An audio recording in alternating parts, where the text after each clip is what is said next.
রাজ্যে একের পর এক আদালতে বোমাতঙ্ক, যে বোমাতঙ্কের জেরে একেবারে আদালত খালি করে দেওয়া হলো। বিচারক থেকে শুরু করে বিচারপ্রার্থীরা, কলকাতার নগর দায়রা আদালত থেকে শুরু করে রাজ্য জুড়ে বিভিন্ন জায়গায় এই ছবি ধরা পড়লো। 6টি ছবি আপনাদের সামনে রেখেছি। কলকাতার নগর দায়রা আদালত থেকে শুরু করে আসানসোল আদালত, দুর্গাপুর মহকুমা আদালত, চুঁচুড়া, আরামবাগ থেকে বহরমপুর আদালত, অর্থাৎ একাধিক জেলায় এই ছবি দেখা গিয়েছে।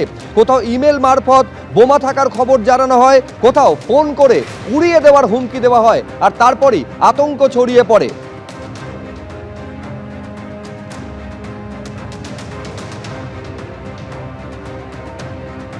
কলকাতার ছবি আবার আপনাদের সামনে রাখবো। নগর দায়রা আদালতে বোমাতঙ্ক, ইমেলের পর বোমাতঙ্ক ছড়িয়ে পড়ে। স্নিফার ডগ এবং বম ডিসপোজাল স্কোয়াড এনে তল্লাশি চালানো হয়। দেখতে পাচ্ছেন যারা বিচার প্রার্থী যারা ছিলেন, যারা আইনজীবী যারা ছিলেন, এক এক করে তারা কোর্ট ছাড়তে শুরু করেন।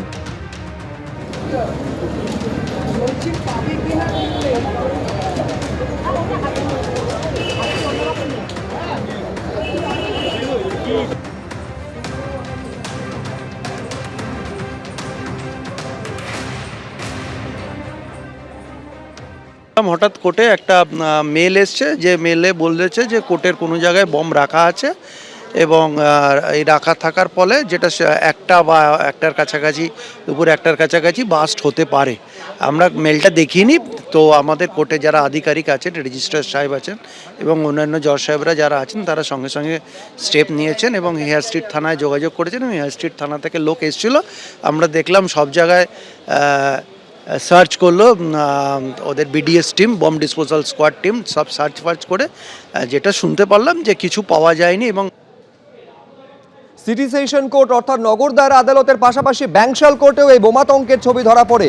এই বোমাতঙ্ক তৈরি হওয়ার পর যারা সেখানে ছিলেন প্রত্যেকে বেরিয়ে আসেন। একেবারে পুলিশ কুকুর দিয়ে তল্লাশি পর্যন্ত চালানো হয়।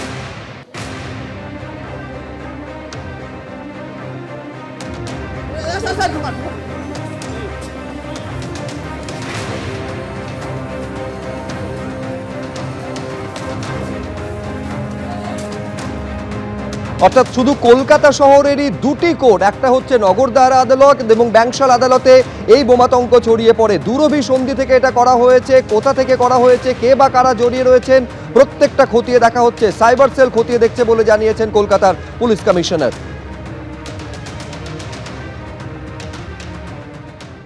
আমাদের কলকাতার ক্ষেত্রে বলতে পারি দুটো কোর্টে, সিটি কোর্ট এবং ব্যাংশাল কোর্টে একটা মেল আসে, একটা বোমাতঙ্কের মেল। সঙ্গে সঙ্গে একটুও দেরি না করে আমাদের ডিটেকটিভ ডিপার্টমেন্টের bomb detection and disposal squad BDDS তারা যায়, পুরো জায়গায় তল্লাশি চালায় এবং বিচারপতিদের সঙ্গে তারা কথা বলে, তাদের নিরাপত্তার ব্যাপারে আশ্বস্ত করা হয় এবং পুরো তল্লাশির পরে কোথাও কোনো সন্দেহভাজন কিছু মেলেনি। কিন্তু আমরা সর্বোচ্চ গুরুত্ব দিয়ে বিষয়টা দেখেছি এবং বিচার ব্যবস্থা এবং বিচারপতি এবং যারা বিচার প্রার্থী তাদের নিরাপত্তা আমাদের সর্বোচ্চ অগ্রাধিকার। আমরা সেইভাবেই বিষয়টা দেখেছি। আতঙ্কের কোনো কারণ নেই। আর এই মেলটি ও ছিল এবং মেলটি কে কি কারণে কোথাও করেছিল সেটাও আমরা খতিয়ে দেখব। অযথা আতঙ্ক ছড়ানোর যদি চেষ্টা কেউ করে থাকেন, কেউ বা কারা করে থাকেন, তাদের বিরুদ্ধে সেটাও খতিয়ে দেখে আমরা কিন্তু কঠোর আইনি ব্যবস্থা নেব। আমাদের সাইবার ক্রাইম শাখা এবং আমাদের ডিটেকটিভ ডিপার্টমেন্ট দেখছে। এখন সবথেকে বড় প্রশ্ন হচ্ছে, যে বিচারকেরা এসআইআর এর কাজের সঙ্গে যুক্ত, তাদের কোর্টেই কি টার্গেট করা হয়েছিল? তাদের কোর্টেই কি বোমাতঙ্কের খবর ছড়িয়ে পড়ে?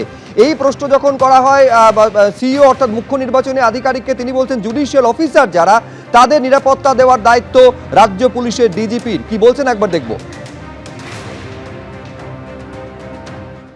পুলিশ দেখবেই, যেটা আছে police duty bound to provide safety security to each and every person. আর একটা জুডিশিয়ারি আছে, ওনারা একটা কাজ করছে সুপ্রিম কোর্ট অর্ডার নিয়ে আর স্টেটে হাইকোর্ট অর্ডার নিয়ে, তো ওদের নিরাপত্তা তো থাকতেই হবে। মানে সেন্ট্রাল ফোর্সকে নিয়ে আমরা নিরাপত্তা কি দেবো? সেন্ট্রাল ফোর্সকে দিয়ে ডিজিপি নিরাপত্তা দেবেন। ডিজিপি যেখানে রিকোয়েস্ট করবেন, যেখানে প্রয়োজন হবে নিয়ে যাবেন, ওনার ডিসপোজালে আছে। আমরা তো ইন্ডিপেন্ডেন্টলি এখন ইউজ করবো না সেন্ট্রাল ফোর্স। ডিজিপিতে বললেন কি স্টেট পুলিশ সাফিসিয়েন্ট আছে, যেখানে যেখানে প্রয়োজন হবে উনি ইউজ করবেন, ওনার কাছে রিসোর্স আছে, ওনাকে তো রেজাল্ট দিতে হবে, সেফটি সিকিউরিটি প্রোভাইড করতে হবে। এবিপি আনন্দ, এগিয়ে থাকে, এগিয়ে রাখে।